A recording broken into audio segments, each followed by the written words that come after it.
You ever feel like the Raiders are one big move away from shaking up the entire NFL? Well, today, things are about to get real interesting.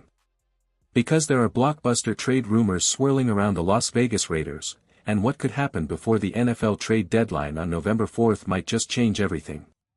Welcome to the show, my friends.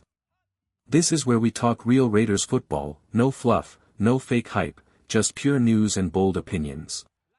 But before we dive into the latest trade buzz, make sure you subscribe to the channel, hit that like button, and turn on the bell icon, so you never miss the breaking Raiders updates. Alright, let's get into the action. The Raiders are on a bye this week, but while the team takes a short break, the front office might be getting busier than ever. Around the league, phones are ringing, and trade rumors are catching fire. And one name that keeps coming up: Malcolm Koonce. Now, everyone's been talking about Max Crosby and Tyree Wilson, but smart teams know how to ask the right questions. Instead of targeting the obvious stars, they're calling about Koonce, a player whose future in Vegas is still uncertain. He's on a one-year deal and set to hit free agency soon. So if you're another team in need of an edge rusher, this could be the moment to strike. The 49ers are one of those teams reportedly checking in. Word around the league says they've been calling about pass rushers, even reaching out about Crosby and Wilson. But here's where it gets interesting: if San Francisco wants depth and value, Malcolm Koonce might be their guy. Here's a realistic trade idea: backhand index pointing right, the Raiders send Malcolm Koonce and a 7th-round pick, while the 49ers send back a 4th-round pick. San Francisco has extra 4th-rounders thanks to compensatory picks, so a deal like this could make sense for both sides. Stick with me, because this is only the beginning. We've got more potential Raiders trades that could shake the entire AFC West. Let's keep things rolling, because if there's one area teams are desperate to improve before the trade deadline, it's the offensive line. And that brings us to a name that's been getting a lot of quiet attention lately: Jackson Powers Johnson. Now, personally, I've always liked JPJ. The talent is there, the work ethic is solid, and the potential is sky high.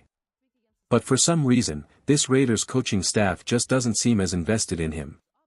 You can tell, he was benched in Week 7, and the front office drafted extra linemen like Caleb Rogers and Charles Grant.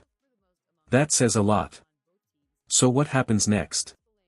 Well, if the Raiders aren't going to use him right, another team absolutely should. One team that stands out is the Houston Texans. They've got a young franchise quarterback they're trying to protect, and they've struggled to find consistent line play. JPJ could easily slide in at center or guard, and instantly upgrade that unit.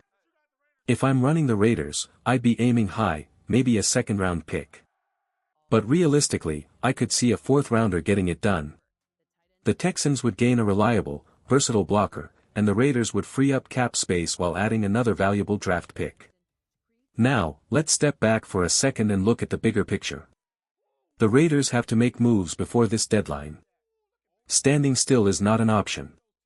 If this front office goes quiet, it raises a real question: do they even believe this team can improve? Because if they don't see the problems by now, then they're not watching the same games we are. And speaking of moves that could shake things up, let's talk about another name floating in trade rumors: Jakobi Meyers. Meyers didn't suit up against the Chiefs, and reports say multiple teams are showing interest. He's reportedly been open to a trade, and we know wide receivers are a hot commodity right now. Teams are paying attention. So if the Raiders decide to deal him, there's one destination that makes almost poetic sense: the New England Patriots, the team that gave him his first shot in the NFL. New England needs help at receiver, and Jakobi still follows the Patriots on Instagram. That says something. On top of that, Kyle Duggar, one of their defensive playmakers, has been mentioned in trade talks too. So imagine this: the Raiders send Jakobi Meyers to New England, and in return, they get Duggar or a solid draft pick. It's a trade that could make sense for both sides. Stay with me, because the next trade idea might just be the most surprising one yet. You know what's interesting? Back in August, a lot of reports started connecting Kyle Duggar to the Raiders and Jakobi Meyers back to the Patriots. And at first, it felt like just another rumor, but when those stories come from reliable voices that usually get things right, you start to pay attention. And honestly, that trade would make sense. Jacoby is the better offensive weapon, while Duggar adds power to the defensive side. A fair exchange, a clean reset for both teams. Now let's shift gears a bit, because so far, we've talked about players the Raiders could trade away. But what about players they might actually trade for? When you look around the league and follow what NFL insiders are saying, two positions keep coming up over and over again when it comes to the Raiders: backhand index pointing right cornerback, backhand index pointing right offensive line. Those are the areas the silver and black have to strengthen if they truly want to compete down the stretch. And there's one name that stands out right now, a player that could immediately change the look of the Raiders secondary. Tariq Woolen. He was ranked among the top trade candidates in a recent ESPN report, fourth on the list, in fact. Woolen has tremendous upside, rare size and speed, and the kind of athleticism you just can't teach. Plus, there's another layer here. He's connected to Pete Carroll, and Seattle has reportedly been open to listening to offers. That makes this situation even more interesting for Las Vegas. Imagine pairing Woolen's length and quickness with the Raiders' pass rush. That combination could be dangerous for any offense. And honestly, it's exactly the kind of bold move the Raiders need right now. Stay with me, because the next potential target might surprise a lot of fans. Now, according to several reports, including one from Jeremy Fowler, there's real buzz that Seattle might be open to moving Tariq Woolen before the deadline.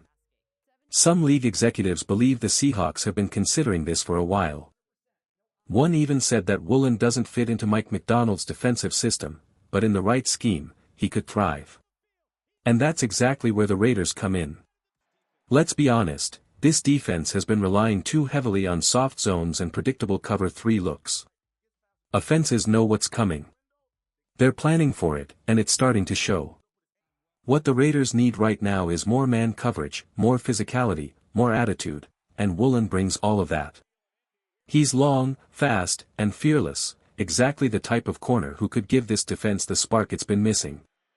Now, while we're talking corners, we have to give credit where it's due. Eric Stokes has been quietly putting together a strong season. Opposing teams don't test him much anymore, and that's usually the biggest compliment a corner can get. Still, the Raiders need more help on the back end. They've been linked to several cornerbacks recently, but the top name that makes the most sense, and the one I'd put my money on, is Tariq Woolen. Here's a simple, realistic deal: backhand index pointing right Raiders receive, Tariq Woolen backhand index pointing right Seahawks receive, 5th round compensatory pick. That's a fair offer, and it fills a massive need for the silver and black. But Woolen isn't the only corner worth watching. There's another one who could fit just as perfectly, Alontae Taylor from the New Orleans Saints. And this one has a twist. The Raiders actually have coaching connections with him. Marcus Robertson, now on the Raiders staff, worked closely with Taylor last season, and defensive assistant Joe Woods also coached him in New Orleans. That kind of familiarity matters a lot. Plus, the Saints are in a tough spot. They don't have many draft picks heading into 2026, and when that happens, teams start listening to offers. Fowler mentioned that the Saints don't want to move Taylor, but if the right deal comes across the table, they'd have to think about it.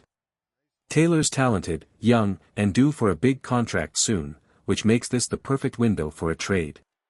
At 6 feet 1 inch and over 200 pounds, he's versatile enough to play both inside and outside, which is exactly what the Raiders need right now: a flexible corner who can handle multiple roles. So if you're looking at realistic, smart moves to fix this defense, Tariq Woolen and Alontae Taylor should be right at the top of the list. Stay with me, because the next name on this list could be the one that shocks everyone. Now, when it comes to Alontae Taylor, here's what I'm thinking. If the Saints want a 2nd or 3rd round pick, that's just not realistic for the Raiders.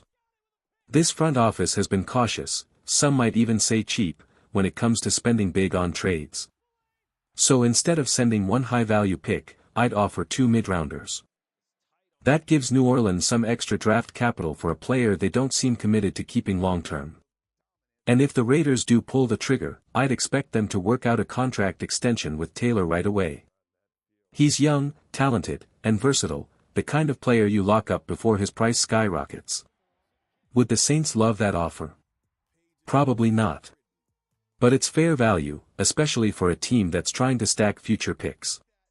And between Taylor and Woolen, I still think both players fit exactly what the Raiders need on defense: size, athleticism, and attitude. Now, before we move to the final trade idea, I've been getting this question a lot lately: what are the Raiders doing during the bye week?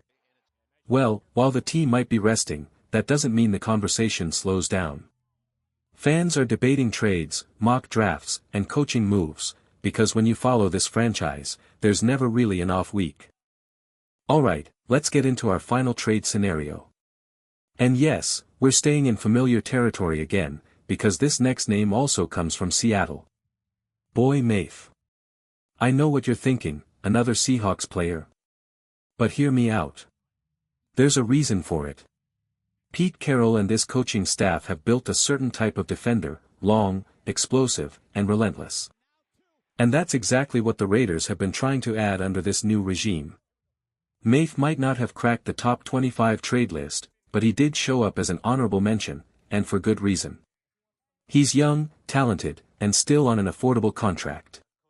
For the Raiders, adding another edge rusher like Mafe could bring the rotation some much-needed energy and depth. Pairing him with Max Crosby. That's the kind of combination that makes opposing quarterbacks sweat. Stay with me, because this last potential trade could reveal exactly what kind of message the Raiders front office wants to send before the deadline. When you watch Boy Mafe this season, you can't help but notice something: the talent is there, but the rhythm isn't. It almost feels like a Malcolm Kuntz situation. The flashes of potential are clear, yet something underneath just isn't clicking right now. Go back to 2023, and the picture looked totally different. That was after a full year under Pete Carroll, and Mafe was on fire: 9 sacks, 52 tackles, and constantly making plays. He looked like one of the NFL's next rising edge rushers. So if you're Pete Carroll, you probably see Mafe as one of your guys, a second-round pick, built in your system, who started to take off before the coaching change. And that's exactly why this trade idea gets interesting. Because the Raiders are still searching for more ways to pressure opposing quarterbacks. It's clear, they need another weapon on that defensive line to take some weight off Max Crosby's shoulders. Now, here's the final trade scenario I've been working on. Imagine a deal built around Mafe, but in return, the Seahawks get a young, high-upside player like Jackson Powers-Johnson. That's the kind of move that could tempt both sides. Would I personally give up JPJ? Honestly, no, not easily. But when you start thinking like a GM, sometimes it's about value, fit, and long-term potential. And in this case, it's the kind of conversation both front offices would at least have before the trade deadline on November 4th. And speaking of last-minute moves, something big just dropped. Linebacker Logan Wilson from the Bengals has reportedly requested a trade. Now, I'm not saying he's a perfect fit for the Raiders, but keep his name in your mind. The team was interested in Jermaine Pratt earlier, and with Wilson now on the market, it's a situation worth watching closely. We've seen before how one unexpected trade request can shake everything up. And with the deadline so close, don't be surprised if the Raiders make one more move that catches everyone off guard.